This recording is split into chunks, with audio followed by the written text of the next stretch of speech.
Здравствуйте! С вами Анастасия на канале Еда на любой вкус. Плов готовим сегодня. Рассыпчатый, с сочным мясом и необычным сочетанием. Изюминку данному блюду придает хрустящий газмах. Что такое газмах? Какой рис я использую для приготовления плова? Какие специи добавляю в процессе? Об этом и многом другом по порядку. Давайте скорее начнем. Репчатый лук нарезаем четвертинками или полукольцами. В принципе, не очень важно, как вы это сделаете, ведь в процессе лук полностью приготовится. Возьму 160 грамм. Это 3 небольшие луковицы.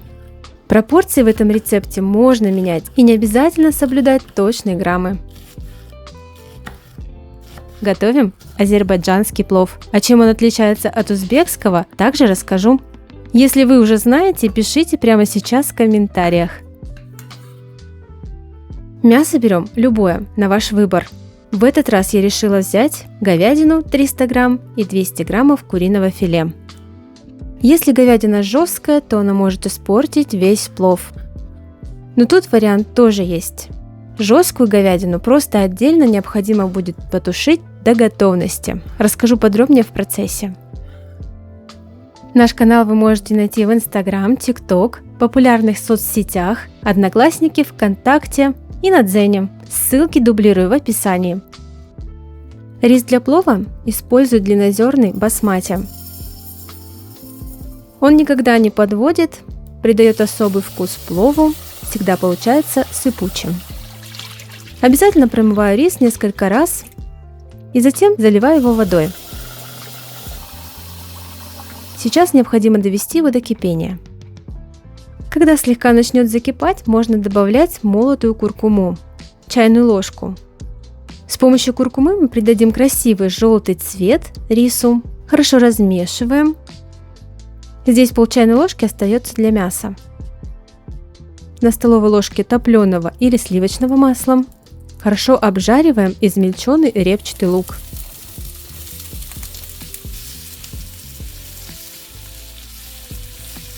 Когда рис закипел, можно убавить. Варим ровно 5 минут, помешивая в процессе. И лук уже поджарился. Снимаем его со сковороды. Спустя 5 минут выключаем и рис. Обязательно промываем его под холодной водой, удаляя крахмал. Напомню, варили его 5 минут до полуготовности. Промываем его прямо хорошо и оставляем на сите, чтобы стекла вода. Кроме риса и мяса добавляют в азербайджанский плов сухофрукты и еще каштаны. Каштаны – это продукт, конечно, редкий, а вот по 100 граммов чернослива и кураги, а также грамм 60 изюма добавляем точно. Заливаем все это кипятком на пару минут.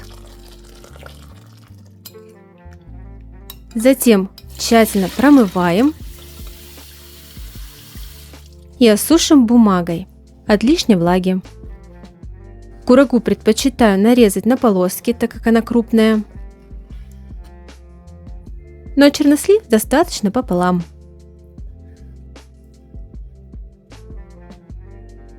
Лук обжарен. На той же сковороде в столовой ложке топленого масла хорошо обжариваем куриное филе с говядиной. Еще раз хочу обратить ваше внимание на выбор говядины. Это может быть вырезка или огузок, тогда не нужно длительное приготовление, но если это жесткая часть, говядину тушим отдельно. Вот обжарили ее, залили водичкой и протушили до мягкости, а потом соединяем с остальными продуктами.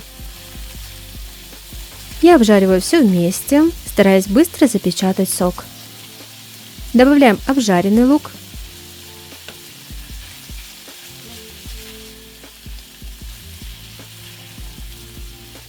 Сухофрукты и изюм. Жарим все вместе примерно 2 минуты на большом нагреве. Пусть сухофрукты тоже обжарятся. Добавляем зиру или кумин в зернах или в молотом виде, чайную ложку. Соль из расчета чайная ложка на килограмм мяса. Но так как у нас есть еще рис, соответственно мясо должно быть более соленым, чтобы часть соли в процессе приготовления мясо отдало рису. И еще высыпаем остатки куркумы. Это пол чайной ложки, которые у нас остались от риса.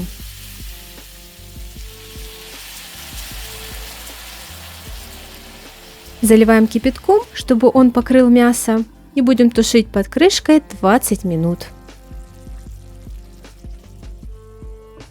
За это время растапливаем сливочное масло. Его нужно много, для того, чтобы плов был рассыпчатый и газмах, то есть корочка, у нас получилась хрустящая. Масло не жалейте. Сколько точно уйдет, я скажу попозже. Кроме всего этого понадобится лаваш для создания газмаха. Повторюсь, это хрустящая корочка, оболочка плова, если можно так выразиться. Газмах – это не всегда лаваш. Для него готовят тесто. На кефире обычно с добавлением сливочного масла, но этот процесс еще более длительный. Лаваш разрезаем на полоски. Так удобнее его укладывать. Берем далее форму, обязательно неразъемную, чтобы масло не вытекало через съемное дно. Форма у меня стеклянная, жаропрочная. Можно взять чугунную кастрюльку, либо сковороду с высокими бортами. Естественно, без пластмассовых ручек и вставок. Обильно смазываем форму растопленным сливочным маслом внутри. Как же определить, сколько продуктов уйдет на конкретную форму? Я сделала так. К примеру, на мою форму я заполнила ее на 1/3 рисом, взвесила этот рис, у меня получилось 400 грамм. 500 граммов я взяла мяса, плюс еще сухофрукты, рис в процессе приготовления увеличивается, и в итоге форма у нас будет полная. Укладываем полоски лаваша внахлёст, таким образом, чтобы края свисали за формой. Можно, как вариант, каждую полоску лаваша обмакивать в масле и затем укладывать, но масла тогда уйдет больше, здесь уже выбирать вам. Теперь щедро промазываем лаваш сливочным маслом внутри, пропитываем его по возможности. Кроме вкусовых качеств и хруста, газмах – это еще надежность. Таким образом, слой теста предотвращает плов от подгорания, особенно снизу, так как плов будет длительное время томиться в духовке. Укладываем рис половину. Посмотрите, какой красивый рассыпчатый рис получился. Высыпаем на дно и образуем лунку с бортиками, в которую будем укладывать мясо вместе с сухофруктами. Мясо при этом не должно касаться лаваша, поэтому мы и делаем бортики. Поливаем рис еще раз хорошо сливочным маслом. На весь плов я подготовила 200 граммов сливочного масла. Да, это много, но можно добавить еще больше. А как же пахнет мясо с сухофруктами! Вместе с той водичкой, которая осталась, выкладываем мясо в лунку из риса. И уже можно включать духовку на температуру 180 градусов.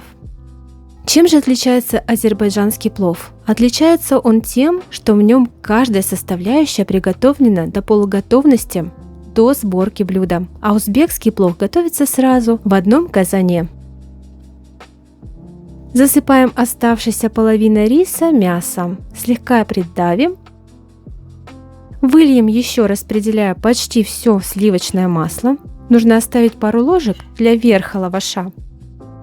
Масло здесь нужно для того, чтобы плов не был, во-первых, сухой, чтобы рис обязательно был рассыпчатый, ну и соответственно, чтобы придать лавашу газмаху хрустящую, аппетитную, вкусную корочку. Краями, которые у нас свисали, накрываем плов, сделаем небольшие красивые складки. Если получается лишнее, не укладывайте все, не делайте толстый слой, просто отрежьте. Еще советую подписаться на наш второй канал «Гарантия вкуса», чтобы смотреть больше рецептов. Ну и лучшая благодарность от вас – это оценка «Нравится» и комментарий. Обязательно что-нибудь напишите в поддержку канала, мне будет приятно. Промазываем обильно сливочным маслом, закрываем шах-плов и отправляем в духовку.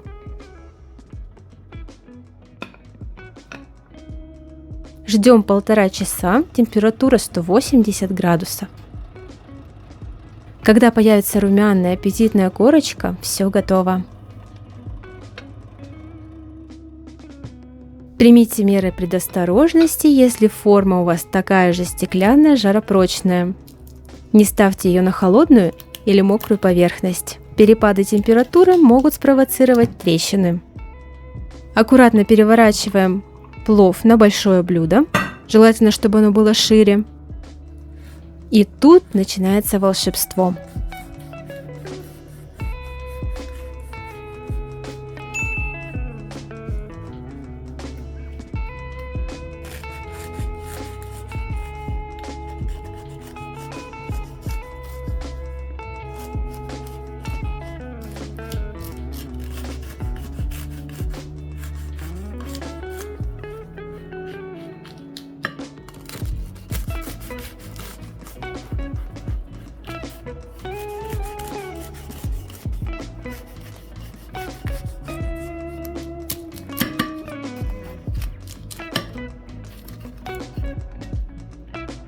Остается красиво раскрыть шах-плов.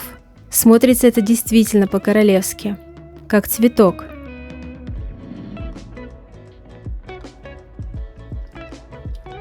Мясо и сухофрукты смешиваем с рассыпчатым рисом, а он действительно получился рассыпчатый. Думаю, слова тут не нужны, смотрите сами.